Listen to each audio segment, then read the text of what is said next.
So good evening, welcome. I'm Magda Tedder. I'm the Shvidler Chair in Judaic Studies here at Fordham University, and I'm really happy to see such a great turnout on this rainy day.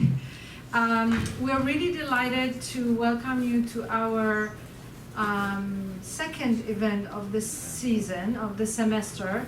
The first one was on God's time in heaven, just a couple of weeks ago, with Ayelet Brinn, who is the Rabin-Shvidler Post-Doctoral Fellow, joint Post-Doctoral Fellow at Fordham and Columbia University. That's a joint program we run with Columbia, where we bring in the young generation of scholars in Jewish studies to teach two courses a year at our institution and to share their research with us. So Ayelet came to us from University of Pennsylvania, where she earned her PhD, and with her dissertation, Miss America, the Yiddish press's encounter with the United States, and we'll hear part of it as the project is evolving into a book. The Rabin-Shvidler Postdoctoral Fellow is also part of a larger program we have, which we call the New Voices in Jewish Studies, and that's a series that we usually have three, including the Rabin-Shvidler Fellow. Two others, young scholars, New Voices in Jewish Studies present. So this is only one of our programs. We also have a series jointly with the New York Public Library, the Fordham New York Public Library lecture series in Jewish Studies, and we will have a talk by the fellow at the end of the season, at the end of the semester. And much more. This in 2 weeks on February 27th, we have a talk by Sami Everett on the Jewish and Muslim dialogue in France, and then we have a presentation by Stanislav Krajewski on the oops, sorry, that's a good reminder, turning off the cell phone. On the encounter meetings of Polish Jews with John Paul II and the impact on his views and policies on Polish-Jewish relations.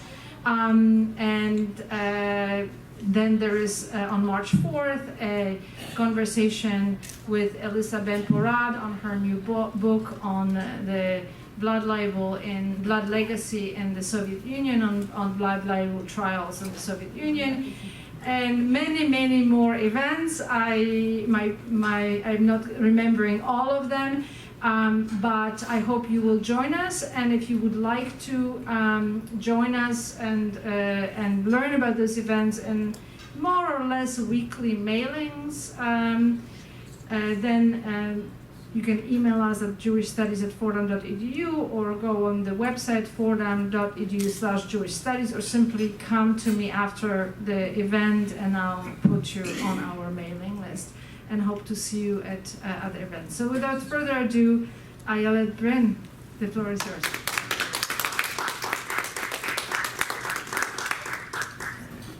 Can everyone hear me in the back? Okay, so I want to start by thanking you all so much for coming tonight. Tonight I'll be talking about the crucial role that advice columns played in the development of the American Yiddish press at the turn of the 20th century. But before I start with that, I want to start by asking whether any of you read advice columns or listen to advice podcasts? Show of hands. Not that many. Interesting. Can I have a couple of volunteers shout out what they listen to or what they read? My own column. Your own column. So we have a professional in the audience. Yes, Okay. Dear Rabbi Zahab. Okay. Anyone else? Can you talk? Okay, so the Slate advice columns. Anyone else? Okay. Yeah. Dear Polly on the Cut. Okay. So for those who do listen or read advice columns, or those who don't but are familiar with the concept, I want to ask you to think about why you or people you know enjoy advice columns. Do you read them for advice you can apply to your own life?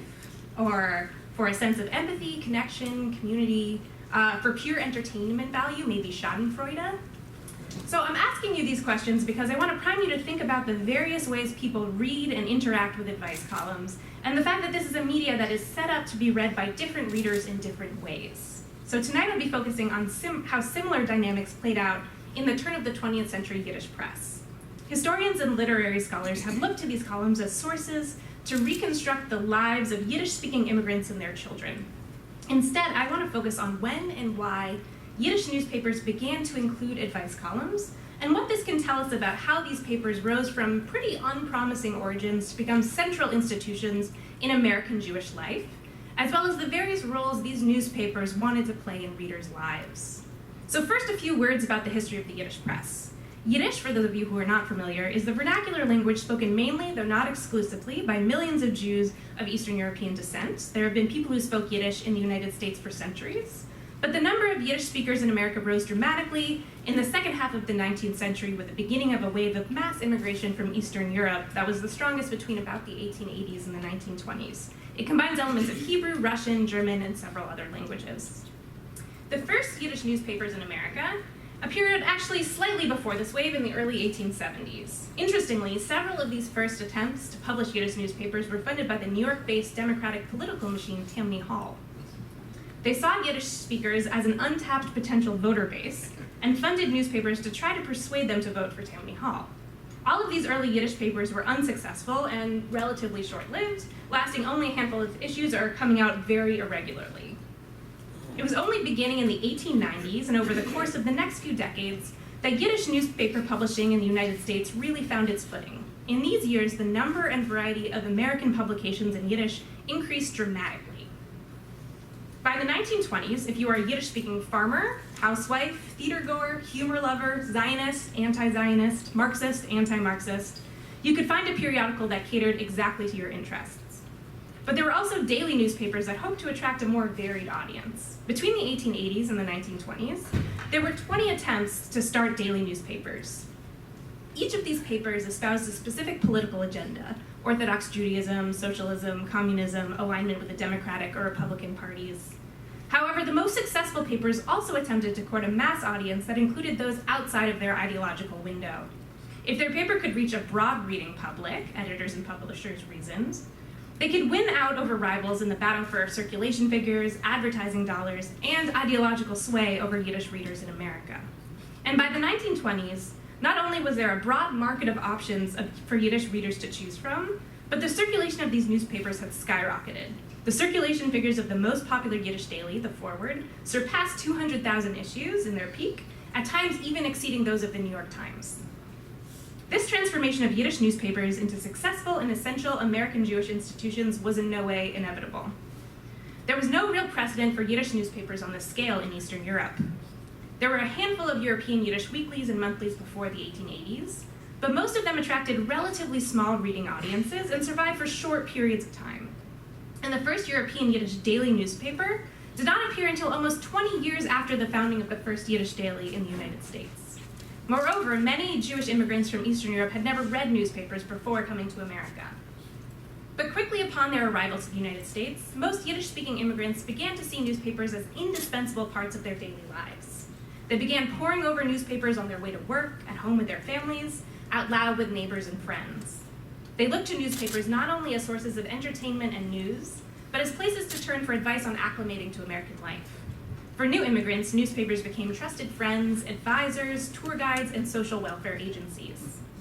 In this talk, I will highlight the crucial role that advice columns played in this process. These columns were central to the creation and cultivation of a mass Yiddish reading public, and to situating newspapers as mediators between American and Jewish cultural spheres. Each major Yiddish daily included several advice and writing columns, usually running multiple of them in a single day.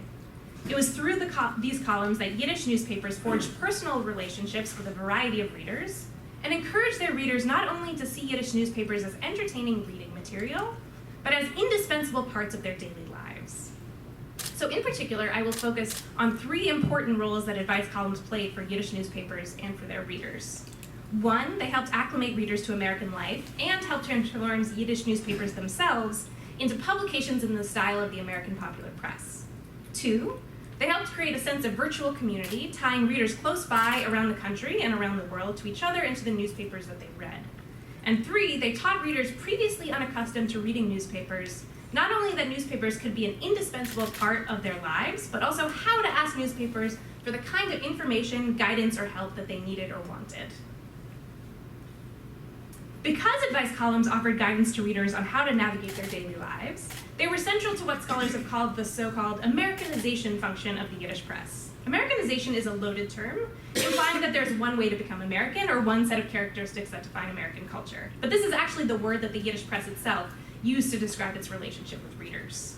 Here I'll instead use acculturation or social integration, words that imply a more back and forth process of negotiation between immigrants and surrounding cultural trends. When scholars describe the Yiddish press as an agent of acculturation, or as an Americanizing agency, as you see here, they refer to the Yiddish press's self-appointed task of introducing readers to American history, customs, and civic culture, helping readers negotiate differences between life, religion, and culture in Eastern Europe and the United States. Newspapers included articles on American history, translations of the Constitution, editorials on recent political events, voting guides before elections, and English lessons, which were meant to help readers learn how to speak, read, and write in the official language of their new country. The didactic nature of advice columns made them a crucial component of this function. At the most basic level, most of the queries in advice columns dealt in some way with the acclimating to American life. How does one meet a potential spouse if shadchans, matchmakers, are seen as passé? How should parents and children deal with generational differences or different levels of engagement with American culture? How does one pursue a profession, acquire an education, or acquire citizenship in the American context?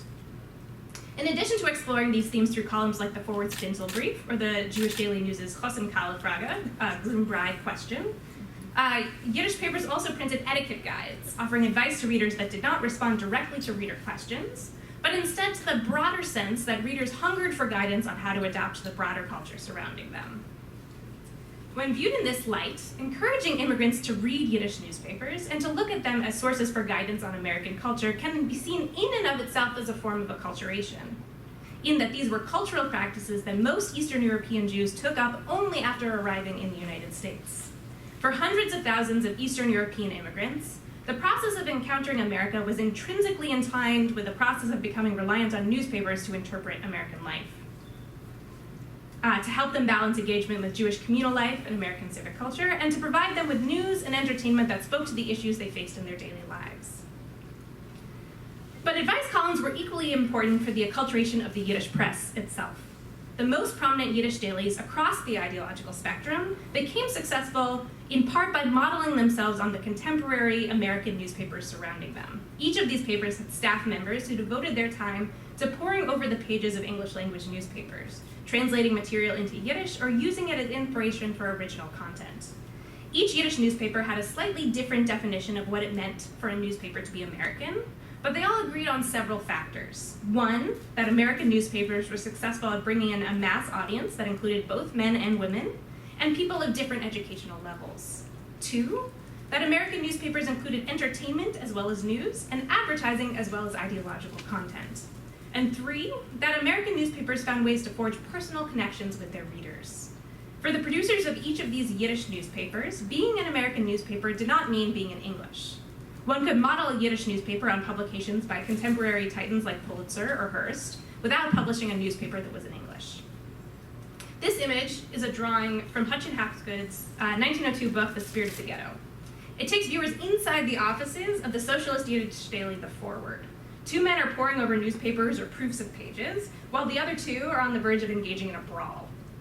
So over here. Whether over socialist ideology or conflicts over newspaper content, we don't know. According to sources on how Yiddish newspapers were composed at this time, it's likely that one of the men depicted in this image, or one of their co-workers, was actually looking over the pages of an English language daily, scanning it for articles to translate to include in the next day's forward, or for inspiration for new kinds of features to include in the paper. One of the lessons that editors of Yiddish dailies gleaned was the importance of a new innovation that was just then being introduced to the American popular press, advice columns.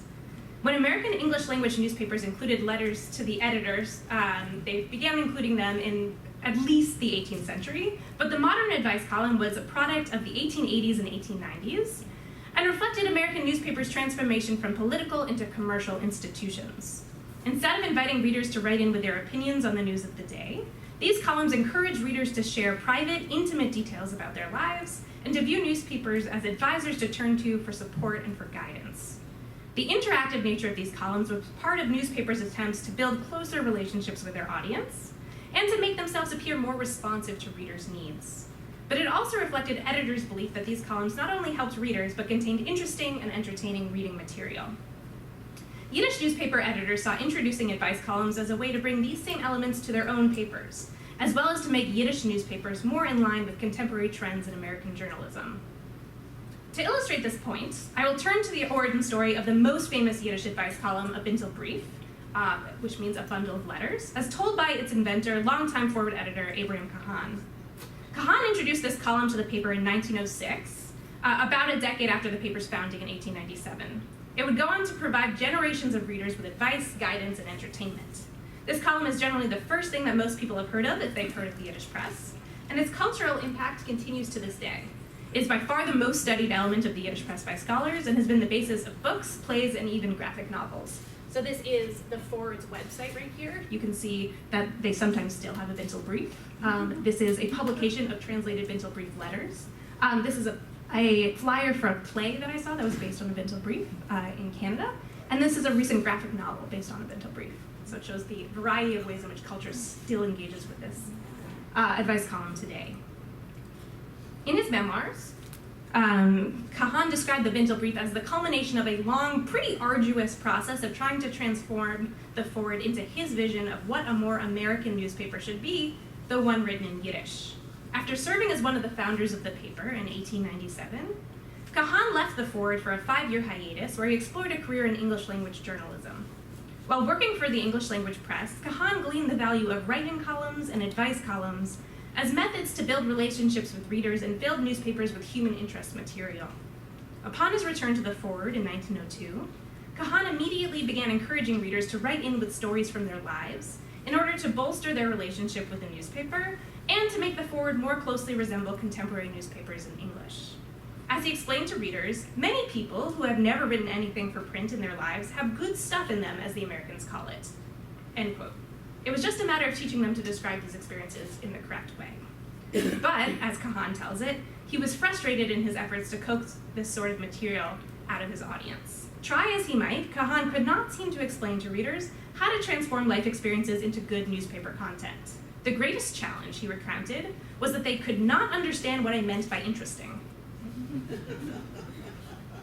He tried prompting them with questions like, what is luck? Or who is more honest, men or women? He also tried to inspire creativity by reframing submissions as true novels as opposed to true events. When these more indirect attempts at curation failed, Kahan wrote editorials explaining why submissions weren't good enough. Get straight to the point, he chided, without asides and without introductions. After 3 years of attempts, Kahan discontinued these columns, chalking it up to a noble but failed experiment.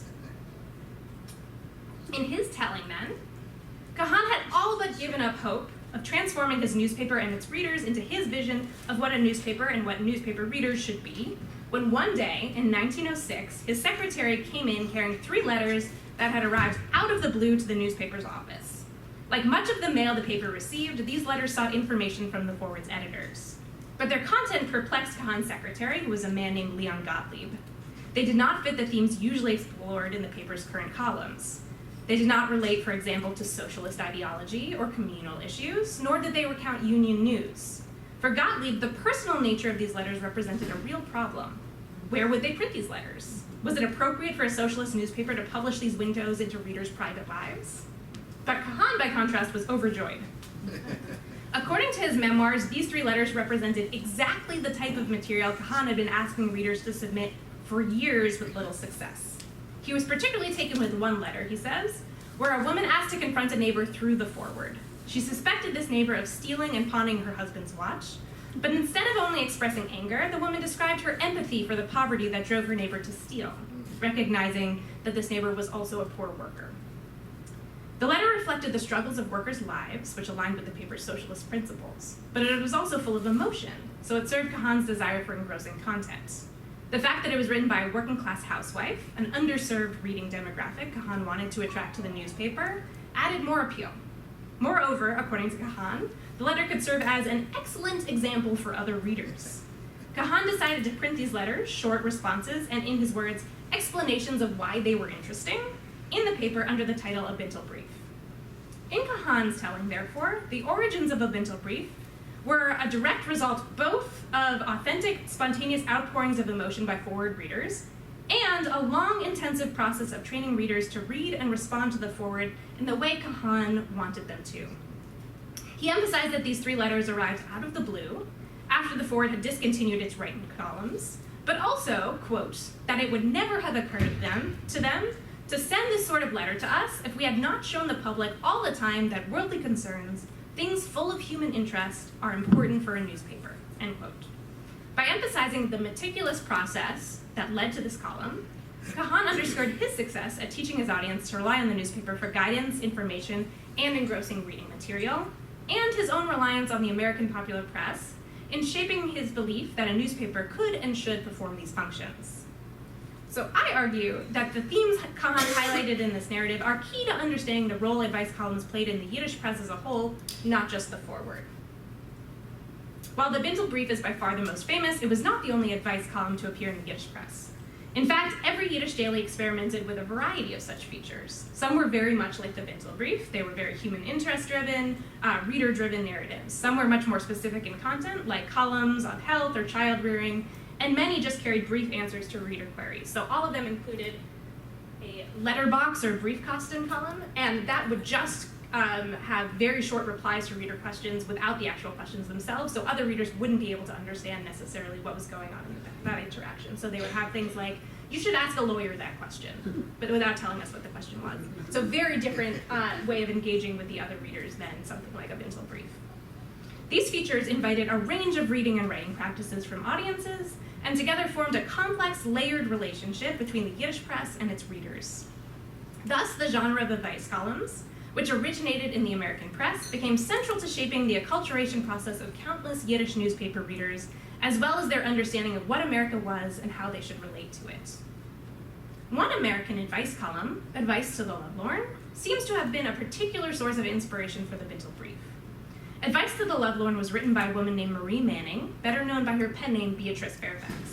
Her column, which debuted in the Evening Journal in 1898, allowed readers a public space to vent their personal turmoil. Like the Bintel Brief, this column printed reader letters in full, along with full responses from Beatrice Fairfax. And as the name implies, Fairfax dealt more with letters about relationships than one asking for housekeeping advice, as previous English language advice columns had done. Articles that described the Bintel Brief in the contemporary American press tended to highlight the similarities between Kahan's Yiddish column and Fairfax's English column. In part, this was a way to describe the Bintel Brief to American readers in terms they could understand. But it also reflected how Kahan drew inspiration from the American press when he was making the Bintel Brief. The similarities between Kahan's outlook on the Bintel Brief and Fairfax's outlook on Advice to the Lovelorn emerged particularly in the striking overlap between the origin stories both authors told about their columns. So very similar to Kahan's narrative, in her memoir, Manning described the column as an organic, somewhat spontaneous outgrowth of 3 letters the Evening Journal received from readers out of the blue. So like Kahan, Manning was sitting working at her desk when a colleague came to her with 3 letters that were, in her words, full of genuine human appeal and brimming with the genuine tragedies and comedies of human life. However, she felt they did not fit with the themes that explored in the newspaper's existing columns. Like Kahan, Manning suggested using these letters as the basis of a whole new department that became very, very successful. Kahan and Manning's origin stories share several features, including the spontaneous arrival of 3 letters perfectly suited for the type of column they wanted to write, and the descriptions of letters' merit. Both used the words tragedies and comedies to describe these letters. Though Manning's column predated Kahan's by about 8 years, her memoir was published about 2 decades after Kahan's. It's possible that her story was influenced by his, or perhaps interviews he gave in English language venues, though this is unlikely. It's also possible that Kahan heard or read Manning's narrative from other earlier sources, maybe interviews, word of mouth, they had similar friends in common. and decided to use it as a template in crafting his own narrative in his memoir. If nothing else, the similarities between these two narratives suggest certain shared understandings of the appeal of advice columns that pervaded the American journalistic sphere at this time, one that privileged advice columns as authentic outpourings of emotion, while at the same time placing them squarely in the field of human interest journalism. In his introduction to the first Bintel Brief on January 20th, 1906, Kahan emphasized the connection between his decision to publish the column and his overall desire to infuse the paper with human interest material in the style of the American popular press. Among the letters which the forward receives, he said, one finds many that have a general human interest, as the American critics call it. We will collect them and print them here from today on with comments or without comments under the name of Bintel Brief. Again, Kahan emphasized that letters should not only describe the issues that writers faced, but should do so in a way that stoked the interest of other readers. Over the course of the next few months, the Bintel Brief took on the contours it would continue to have for decades to come. The column usually included 1 to 3 letters, sometimes with a summary of their contents at the top. The themes covered in the letters varied from romance, to tensions between parents and children, to quarrels between coworkers, neighbors, and friends. People seeking advice identified themselves by their name or by a pseudonym, and advice seekers included men and women of a variety of ages, backgrounds, political, and religious affiliations. Letters streamed in from those living within close proximity to the newspaper's office and around the country, sometimes even around the world, attesting to the paper's growing influence not just in New York, but also further afield. Throughout its run, the Bintel Brief was the purview of 2 staff members. One was in charge of choosing which letters to print, and one was in charge of responding. So for its first few years of existence, Kahan's secretary, Liam Gottlieb, sorted through submissions and, in his words, corrected the language to make them fit for print. And Kahan wrote the replies. Over time, Kahan became too absorbed with his other duties as editor, and other writers took over responding to letters. Editors did not sign their advice that they gave in a Bintel Brief, so readers likely thought they were continuing to interact with Kahan through the Bintel even after he delegated control to other writers. The way that the Bintel Brief functioned behind the scenes reflects several important aspects of the column. First, it highlights the fact that editors did not print every letter they received, but instead selected which letters to print. In his memoir, Kahan stated that most of the letters that came to the Bintel were about family matters, love, jealousy, relationships. This suggests that these themes were so present in the column because these were common submission topics. It's possible that that's true, but it's impossible to corroborate his statement, since the forward was not in the habit of keeping submissions. But it is likely that editors had a hand in emphasizing these themes by printing certain letters and not others. The second and perhaps thornier issue relates to editors' attempts to correct or rewrite Bintel submissions. Throughout Kahan's career, many Yiddish journalists, especially his loudest critics, assumed that the improvements editors made to Bintel submissions went beyond the correction of language and extended either to rewriting submissions or even fabricating letters when the forward did not receive letters that fit the themes Kahan or his staff wanted to explore.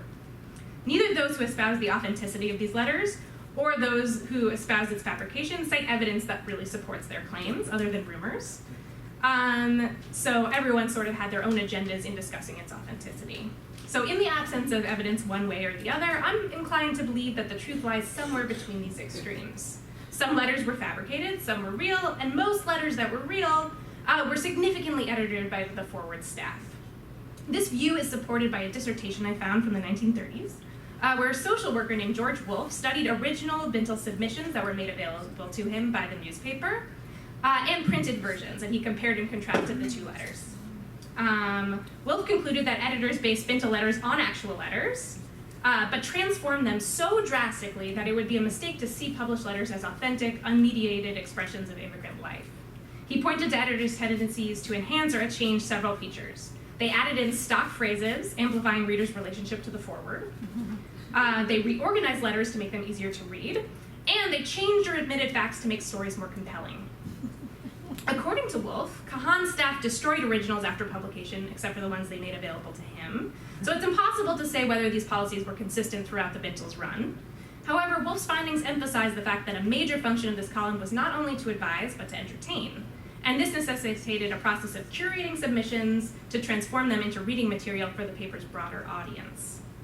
The fact that the Bintel Brief was so central to Kahan's attempts to transform the forward into a popular American-style Yiddish newspaper also made it a prime target for many of Kahan's harshest critics. Detractors were particularly critical of the confessional nature of the column, how it contributed to the breakdown of a separation between public and private spaces in the American Yiddish socialist sphere. For critics, the column's invitation for readers to air their personal grievances to a broader public exemplified everything that was wrong with Kahan's approach to journalism. They also worried that features like the Bintel pandered to the basest instincts of newspaper readers, especially uneducated female newspaper readers, and would in no way contribute to their enlightenment or political development. So this is an image from the Yiddish humor publication Der Großer Kundis, The Big Stick, which often criticized the forward. This cartoon lampoons the educational work of the forward on the East Side. Two of the girls in this image are reading romantic serialized literature that had recently run on the forward, and the third is reading a Bintel Brief. Together, these words in this image critique the forward for claiming to offer readers guidance, education, and practical advice, while in reality filling their heads with juicy stories. Kahan and his staff often transform these critiques into a point of pride. They also claimed that a majority of people reading and writing into the Bintel were female, and that the column was a way for female readers to express their deepest fears and emotions. Moreover, Kahan and his staff repeatedly asserted that the Bintel encouraged many of these women to read newspapers for the first time so that they could eventually convert them to socialist ways of thinking. They also underscored the fact that some illiterate women asked neighbors or family members to read the column out loud, or that it served as an early reading primer for previously illiterate women. In reality, it was never true that women were disproportionately represented in the Bintel submissions, or at least the letters that were actually printed in the column. The fact that Kahan and members of his staff highlighted the female audience of the Bintel reflects less about the actual dynamics of the column and more about how they wanted this column to be perceived. Though many rivals criticized the Bintel, saying it catered to readers' basest instincts, almost every Yiddish daily eventually introduced a column meant to mimic it. Many imitators particularly emphasized the romantic or gendered elements of the Bintel's appeal. The Orthodox Jewish Daily News instituted a version in 1911 called Die Frage, the Grünbreit question, which dealt with questions of courtship and marriage. The Day, which was founded in 1914, saw itself as a more intellectual version of a Yiddish newspaper, and so it remained one of the last holdouts because it worried that a romantically tinged column would go against its aim to elevate the tone of Yiddish journalism. By 1930, however, its editors felt they could not keep up with rivals without a Bintel-like column, so they introduced Männer und Frauen, men and women. Each paper also found ways on their pages to emphasize the audience's keen desire for these columns, asserting often in print that they received many, many more submissions than they could ever print. In each of these papers, including the forward, human interest-tinged advice columns ran concurrently with various other advice and writing columns that were drastically different in content and tone. Every Yiddish paper printed letters to the editor, advice columns focused on more narrow topics, including how to obtain a job, child rearing, or health. They also included various other short response columns. These varied columns prompted different reading habits. Readers who looked for more serious or informative guidance could read the forwards columns answering union-related questions, or the Day's advice column about civil service exams, while those who were looking for more entertainment could read the Bintel or Männer und Frauen with that in mind. In addition, editors designed many of these columns to be read in multiple ways by different people. Someone could read a letter full of woe and see it as a guide that could help their own struggles, or for entertainment value, or some combination of those two impulses. The flexibility of this material became more important over time as the reading audience of Yiddish newspapers diversified. After 1905, the first waves of Eastern European Jewish immigrants were joined by immigrants who were more likely to have begun experiencing secularization or urbanization in Eastern Europe. More immigrants arriving in this period had also already begun to read Yiddish newspapers before arriving to America. Whether these were American newspapers imported to the Russian Empire or Eastern European newspapers like Der Freund. Unlike previous readers, these readers therefore came to the American Yiddish press with pre-existing expectations of what a newspaper should include. By diversifying the columns they included, and including columns that could be read in a variety of ways by different audience members, the Yiddish press found ways to signal to different kinds of readers that they had their particular needs in mind. Sources from various newspapers suggest that both readers and editors played a part in deciding where and how newspapers responded to queries from readers. Kahan asserted in his memoir that forward editors played the central role in deciding which letters would be answered in which columns, deciding whether they would be answered in the Bintel or the Brief Constant or not at all. In contrast, unpublished letters that I found in the archives of The Day, one of these other newspapers, suggest that the decisions of where and whether to publish letters sometimes reflected more of an interplay, a back and forth between reader desires and editorial control. Some readers sent letters specifically to a particular department or a particular editor, Others asked editors to respond to them privately and not to print it in the paper. And at other times, editors sorted queries based on their own criteria. Both editors and readers of the Yiddish press were therefore well aware of the potential entertainment functions of advice columns, and editors often selected, sorted, fabricated, or rewrote letters not only to make sure that they were applicable to the problems of the paper's readers, but also so that they were full of human interest material at the same time. But the entertainment function of these columns in no way negated the crucial role that this guidance and advice played in the acclimation of new immigrants to American life. Even when advice in the Yiddish press was at its most entertainment-driven, it was still meant to serve as a resource to connect readers with each other and with new institutions that were being created at this time to meet their needs. In the process, editors encouraged new readers to view newspapers as a source of authoritative information and as participants in shaping Jewish life. Through advice columns and news coverage, the Yiddish press connected immigrants and their children with institutions that were being created to support immigrant needs. They advised immigrants seeking material aid or help finding lost relatives to seek out charities like the Hebrew Immigrant Aid Society, HIAS, their Bureau for Jewish Social Research. They published specialized columns with advice from lawyers or social workers. Some also printed advice next to bulletins listing activities of settlement houses, like the Educational Alliance, or next to columns publicizing new institutions, including labor movement-related institutions like the Workmen's Circle, or those involved in religious life, like Young Israel. This coverage served the dual purpose of connecting readers to resources, while also bolstering these new institutions. There was significant overlap between those involved in these organizations and those involved in the Yiddish press. Publishers and staff associated with the Orthodox Jewish Daily News were involved, for example, in the founding of HIAS and the Zionist Organization of America. Editors of the Forward were central to the founding of labor unions, the Workmen's Circle, and Yiddish schools. In directing readers towards these resources, those involved in the Yiddish press were also reinforcing their own institutional networks. In dozens of articles, Yiddish newspapers touted the success of their advice columns in transforming readers' lives, especially their ability to reunite long-lost family members through their columns. In some articles, these papers also stressed the tragic consequences of not following their advice. One Forward article, for example, described a recent murder-suicide on the Lower East Side, where a man killed himself and his beloved after she refused to marry him. The Forward revealed that this man had written to the Bintel Brief about a year and a half prior, and that he was carrying a clipping of the paper's response at the time of his death. If he had followed the paper's advice, they asserted, this crime would never have occurred, as the paper had counseled him to move on from this unrequited love a year and a half before.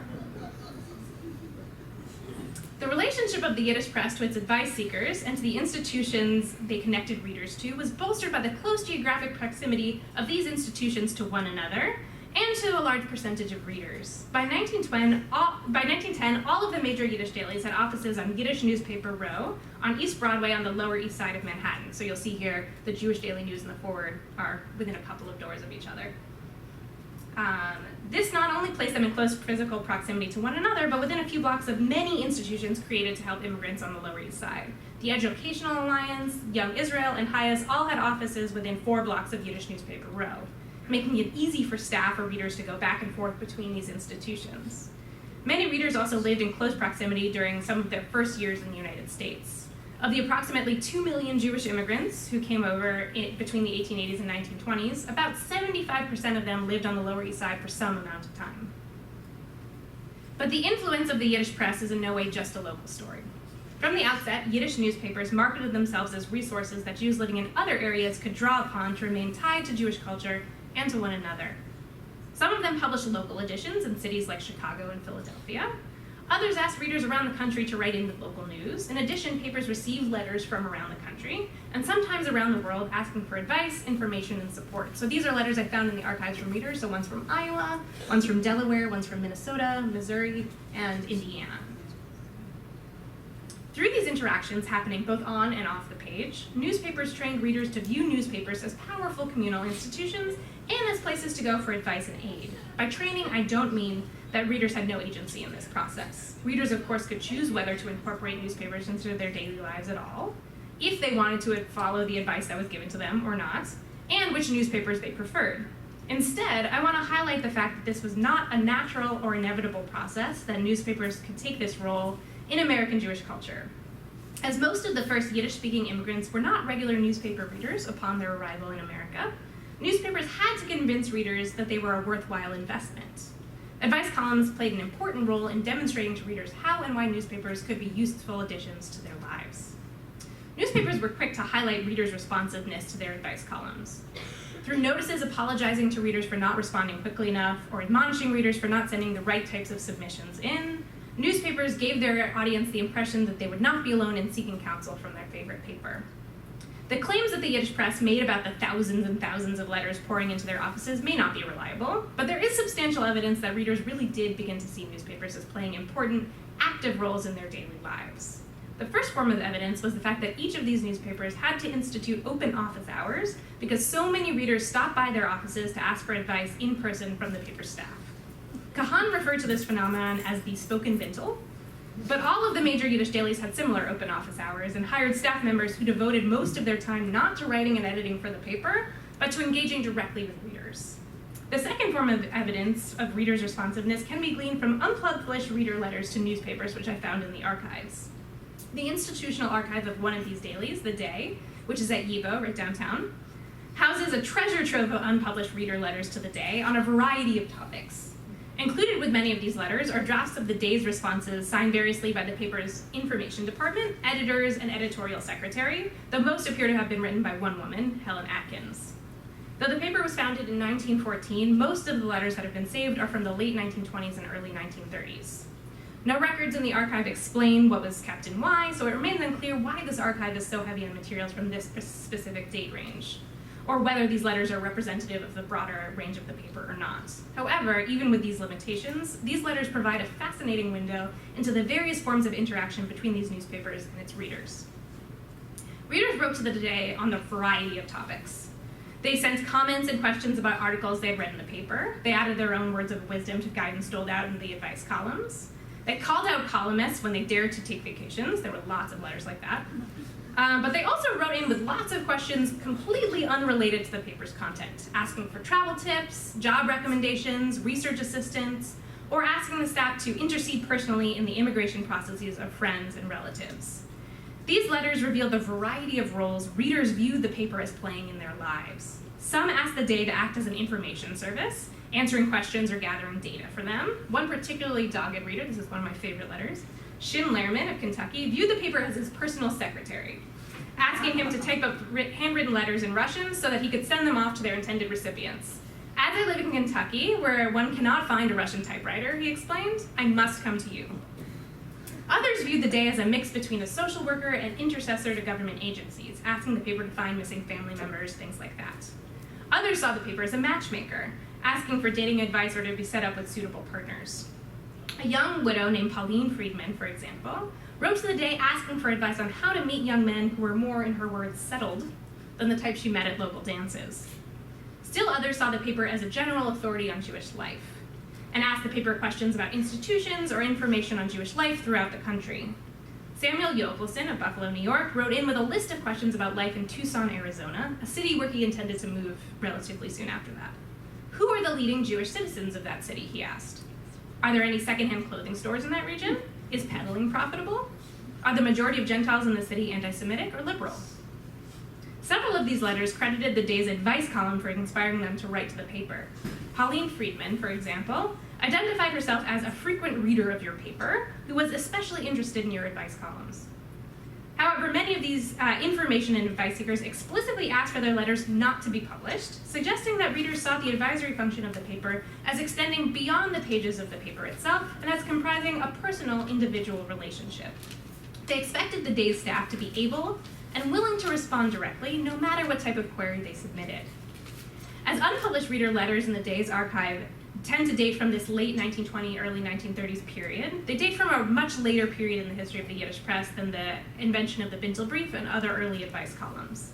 It's possible, therefore, that these letters reflect the evolution of the Yiddish press's relationship with its audience, that by this time readers had come to understand the variety of kinds of material the Yiddish newspapers wanted for their different advice columns, and the variety of functions the newspaper could play in their lives. Day readers wrote letters in a mixture of languages, most being in English and in Yiddish, and a few outliers in Spanish, German, and other languages. The English and Yiddish letters both asked for a mix of information and advice about Jewish and American institutional and cultural life. However, there was a significant difference between how English and Yiddish language letters described their relationship with the newspaper itself. While most Yiddish letter writers identified themselves as a reader or a frequent reader of the newspaper, some of those who wrote in English instead said that their parents were frequent readers of the day, or that their interaction with the paper was in some other way mediated through their parents. A young girl named Ida Sachs, for example, stated that my father is a yearly customer of the day. In some ways, this is to be expected. All of these letters date from a period significantly after the high point in Yiddish newspaper circulation, which was around the height of World War I. New immigration from Eastern Europe had been suspended in 1924, and more young people in America were growing up as native English speakers. Therefore, they may have been less likely than their parents to rely on Yiddish newspapers for their only reading material, even though most Yiddish dailies had introduced English pages by this time to attempt to attract younger audience members. However, the fact that English language letter writers in the late 1920s and early 1930s chose to address their queries to the Yiddish press suggests that they felt that these papers were still performing very important functions. Would they have written to ask for guidance if they did not consider the paper being able to capably respond in some way? They may well have sought other sources of information as well, either in Yiddish or in English. In fact, I found one letter that was addressed to the Jewish Daily News, not the Day, suggesting that some writers did not necessarily discriminate between papers when they were looking for information or sent the same letter to multiple institutions. But it is telling that the Day continued to be a source of information, even for those who were more comfortable in English than in Yiddish. These letters reveal a complex, multifaceted, and long-running relationship between the Yiddish press and its readers. Audiences wrote to or read the paper's various advice columns as sources of entertainment, catharsis, community, identification, and information. But they also created a relationship with these newspapers that was informed by but extended beyond the newspaper reading relationship. Because the Day and other newspapers marketed themselves as guides, individual readers began to turn to these papers as advisors, confidants, and teachers on a wide range of subjects. Thus, through introducing advice columns, writing columns, and other guidance-based features, the Yiddish press drew on American models to become successful publications as well as central, multifaceted authorities in Jewish communal life. Thank you.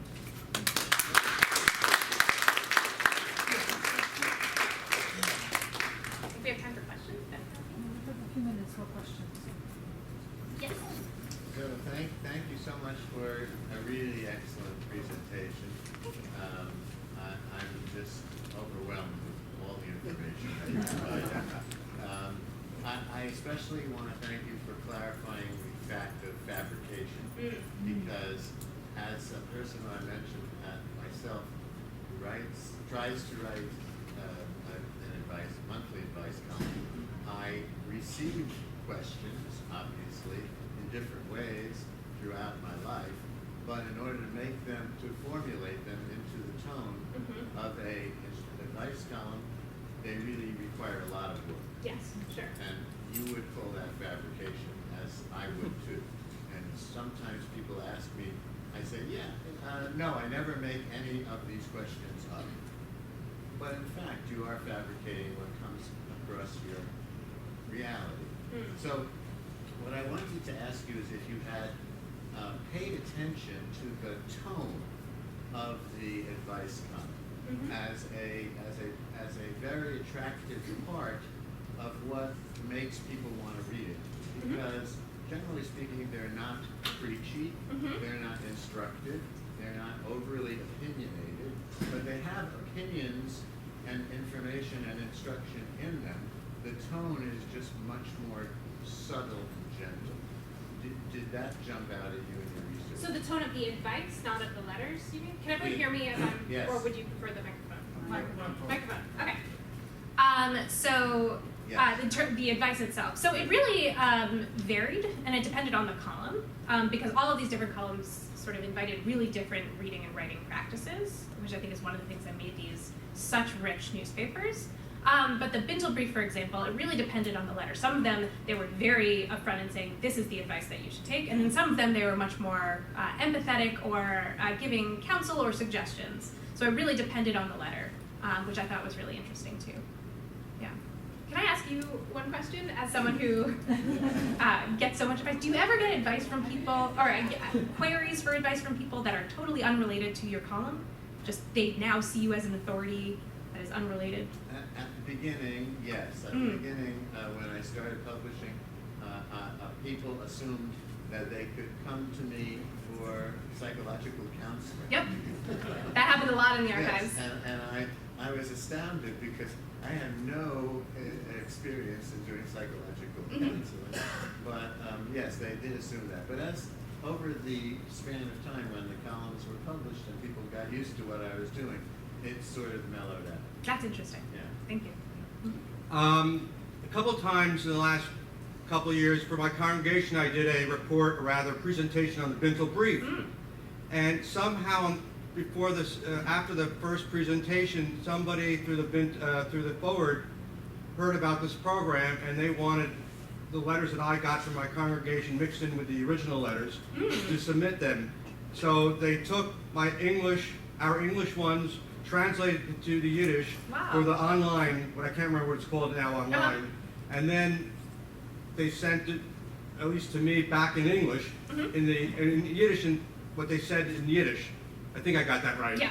Backwards. Yep. So, just kind of tie it all in, we had interesting questions still today. A little more modern, not so much about immigration or assimilation, but how do we deal with secular issues, dealing with religious holidays. So in a way, by surprise, it came full circle. So I guess it's there's still questions out there. Yeah. Jewish questions. Well, thank you so much for sharing that. That's a really interesting part of these advice columns, that they grow and they change with their readership. As they have new questions, they're going to take on new subjects. But I have another quick question. Yes. With the book, the Bintel Brief, that came out in the 70s, how did that come about? Because that's very well known, and the other papers, like Today, doesn't have any collection like that. So the Forward was by far the most successful newspaper in terms of circulation, and the Bintel Brief was the most successful column. This was published by Isaac Metzger, who was at the time the editor of the Forward, I believe. Is that right? Or associated with the Forward in some way. So that's how it came about. So he had someone translate the letters, and he had them translated with very short descriptions of the advice. He thought that the letters were the thing that are most interesting. So it prints the letters in full, but the advice that was given in return, it's a short summary of it. Did you have resistance getting these published, or complete cooperation from the Forward? So he was associated with the Forward, so I assume he was doing it with their cooperation. But he was doing it based on the published letters. I'm sure you're familiar with Nathaniel West's story, His Lonely Hearts. Yes. Are there any real cases where a man would masquerade as a female columnist? Yes. And also, was any research done on the emotional effect on the columnists of reading all these tales of woe, leading to a crack up as it did in the story? So I have not seen anything about the second part, which is the effect on the advice, the people getting so many letters asking for advice. But I've done a lot of research on men writing under female pseudonyms in the Yiddish press, which is a very common phenomenon, and in a variety of genres. So advice columns is one, women's columns is another. Every big editor of all of these papers wrote a women's column at some point in their life under a female pseudonym. The other thing is modernist poetry. There's a period in the 20s or late 10s and early 20s where a lot of young men are submitting early works of modernist poetry under female pseudonyms. So yeah, that's a big phenomenon in the Yiddish press. Yes? Thank you. I'm struck by the directive in a Bintel Brief on every page where it would beseech the would-be writer to submit on one side Yes. of the page. Yes. Describe it. So my question is, were these usually submitted by hand, and they were afraid of ink going through? Yes. Or so not many were typed? So the ones that I've seen are some typed and some not typed, but they're from the later period. I would imagine a lot of the ones they received in the early period were not typed, and that's why they asked for a lot of space in between. One of the things that I found really interesting is in that list of sort of directives on how you're supposed to submit a letter. One of the things it says is, we want letters that are short and to the point. And several of the letters that I found in the Day archives repeat that phrase. I am writing a letter that is short and to the point. So they've been trained at least a little bit. That was a stock phrase they added. Yeah.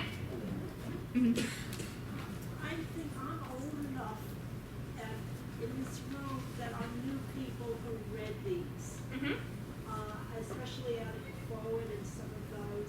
And it didn't really matter to those people if the letters were correct, if they were true, if they weren't true. The advice didn't matter either. It was entertainment. Yeah. And if it was a good and even if the advice was good, it just didn't matter. It was the entertainment part of the newspaper. Yes, I think that one of the really important things about advice columns is that people could read them in all of these different ways, and that the fact that they were entertaining was a big part of their appeal. That they did offer people advice that they could use in their lives, but that other people could read these same columns for entertainment purposes. Yeah. Mm-hmm. In terms of turning immigrants into quote-unquote good American, Mm-hmm. do you see differences in the kind or tone of advice that they would give to a male writer or a female writer? Oh, yes. Definitely. What kind of things? So it depends on the column. So especially the women's column, they were very clear that women's primary responsibilities were to their children. And so they were offering a lot of directives about that. But different newspapers, depending on their ideological agenda, had different understandings of what that meant. So you could be a socialist housewife or you could be an Orthodox housewife. Those were kind of your options. That kind of thing. Yeah, that was my question too. I wondered whether, with everything we hear today through Stissel or Fiddler or whatever it is, the sort of traditional versus the modernity kind of conflict or friction must be represented in all of this material that you have looked at, and whether it be, maybe you just answered the question, it depends on the ideology of the advisor. But what was sort of the messaging behind this? Was there more of a press towards assimilation, or was it more of a press towards maintaining sort of Jewish traditions or practices? So it depends on the newspaper. So different newspapers had different ideological agendas, and it depends on the letter writer and the letter writer's tone. And it also depends on the moment that it was being written. I have a friend who wrote her dissertation on advice columns and stories about intermarriage in the Yiddish press and in English language fiction between Jews and non-Jews, and she says that it really varied. And so the idea that at different times they would offer different kinds of advice depending on the particulars of a given relationship. So it'd be interesting to sort of fragment that out and figure out at what points were they sort of pushing towards modernity, and what points were they in assimilation versus somehow holding on to the tradition, and why they chose one or the other at a given point. That's for your postdoc. Yeah. To be able to do that. Yes. Yeah. First one little comment about it being entertainment. I remember when my grandmother was reading Bintel Brief, it was mostly moaning and wailing. It was a great mourning. It was a great, just the tears would flow, and it was very schmaltzy. Yeah. But that leads me to another question. As you went through the forward and you went through letters, did you find percentages of great differences between those that were dealing with, let's say, melodrama, and those that were dealing with the socioeconomic pressures of poverty on the Lower East Side and on labor-related issues? Could you tell us about percentages? So in my reading, a lot of them were both. So using stories of melodrama to talk about actual lived experience of living on the Lower East Side and vice versa. So a good example is the first Bintel Brief. So it's the story of this woman who has this prize watch, and her neighbor steals it. And it's a story that is told very melodramatically, but it is also a story about the fact that the wages are too low for factory workers on the Lower East Side, and that's why her neighbor stole her watch. And so one of the things that I think make these columns so successful is the fact that they're able to be read in those two ways at the same time. So I don't think it's as much that they're one or the other, but most of them are some sort of fusion between the two. Did you see a difference with the other papers? Because I'm assuming the Tug, for example, would stay a little bit away from... So their column, as well as the Untitled Brief and the Jewish Daily News, were really just about relationships. And so they weren't dealing with as broad of a sphere of advice as the Bintel Brief. What about the English language, Jewish English language papers? Did you look at those? So the Jewish English papers I've looked at less, but I've looked a lot at the English pages of these newspapers. One of my favorite columns is in the Jewish Daily News, the Orthodox paper. It starts in 1914. It's called Entrees Club. So Ray Brill, who's one of their columnists, starts this club. And she has young letter writers, I think it's like 6 to 12 initially, and then it expands out, start this letter writing club. So the idea is at first she has them write letters to her, and then eventually she sets them up with pen pals to write letters to each other. And then she sets up in-person meetings throughout the country. So, and she says very explicitly what she wants to do is create a sense of community for people who live outside of the Lower East Side, that they can be connected to Judaism through writing to her and through writing to these other people, which I think is a totally fascinating experiment. And according to her, thousands of people wrote it. There's one more question and then we'll have Sure. the reception. Yes. Two more. This may be outside of your study, but my understanding was that the anarchist press in this era was also largely, or at least some of its leading papers were in Yiddish, and I'm wondering if there were also similar advice columns there, and if, especially on kinds of gender questions, and if generally the choice between an Orthodox or a socialist housewife, what about a newspaper that doesn't believe in marriage? Was there? So there was one very important anarchist Yiddish newspaper. It was a weekly as opposed to a daily, and most of the newspapers that had a variety of advice columns were the dailies. They did have the briefkasten, the letterbox, but it was mostly a tool for the editor to just like give random pizzas of advice or personal grievances to people that he knew. He would also give people critiques of their writing in the letterbox, which is interesting. But it was a main venue also for literature. So there were some things there as well. So I think this is the last. I think over there's here. one here and then we'll go to the reception. Okay, we can talk after. Yeah. Thank you. I just wanted to ask you whether there was any insight into the kinds of letters, the kinds of topics that would be excluded and not printed. So it's hard to tell because I don't have those letters. But from what I would guess, it would be letters that they found less interesting for a variety of reasons. It was badly written. It didn't evoke some sort of theme they wanted them to evoke, things like that. Or at least based on the day's letters, people who asked explicitly not to be printed in the paper. Just to follow up, was there some tendency to avoid letters that might cast the community in a bad light, for instance? I did not see any evidence of that. It's possible that I just haven't seen evidence of it, but I have not seen evidence of that. Okay, the last. Okay, final question. It's not a question, but it's a contribution to you. Please. Dan Murray, a Borscht Belt comedian, lived as a young boy. His Yiddish-speaking grandfather lived in the household, and of course read the Forverts, which was the most popular paper, socialist in orientation. But one day Gramps was sick, and he asked the young boy to go to the candy store to buy the paper. But the boy, Jan not knowing the difference, brought back Die Freiheit, the communist paper. Yes, which hated the grandfather is reading it and says, all of a sudden, somebody strikes. I think that's a good place to end. Thank you all so much for coming. Thank you. In fairness to the reception, just for those of you who care, this is a vegetarian, but unfortunately it's not from the kosher caterer. So, thank you.